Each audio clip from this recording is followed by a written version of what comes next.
We have been looking at linear search for the situation where the data underlying has no structure whatsoever.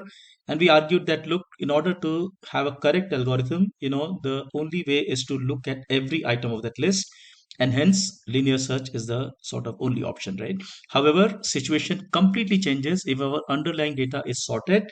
Basically, assume for some, for some by some mechanism, let's say that the data that we are looking at, the list that we have, has already been arranged in an ascending or a descending order.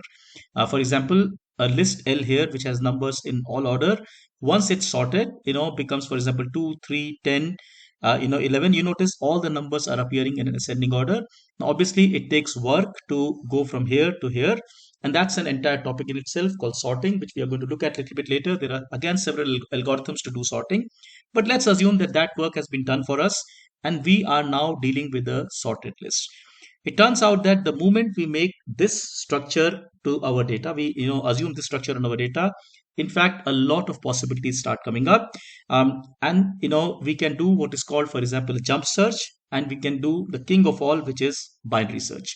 Before moving further, however, let's do a little bit of, let's say, recap. Previously in our Python level 1, we had done a project called Number Hunt, in which we chose a number and we wrote an algorithm for the computer to guess which number from 1 to 100 we may have chosen. Now, if you think about it a little bit, this is in fact the same search problem. In fact, this is the same as a search problem. Our algorithm is basically searching for the chosen number from a list of all numbers between 1 and 100. Clearly, this list is sorted. And as we saw, we started with the linear search, started one, keep guessing every number, very, very slow. A lot of students did what is called a jump search. In fact, we did this as part of the class.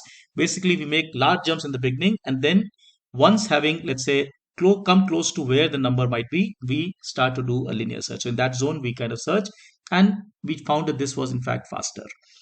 And then we also looked at binary search as a bonus. Basically, the idea is that we can keep reducing the search space into half in each case. Like I said, this in fact is really, really efficient.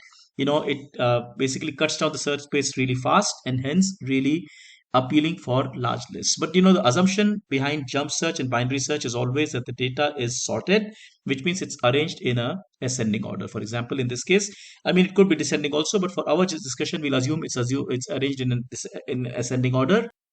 In the next video onwards, we'll start looking at jump search and then binary search carefully, because while the concept for these are simple, implementing them in code requires care, and hence we have to look at all the cases and understand how the code is working.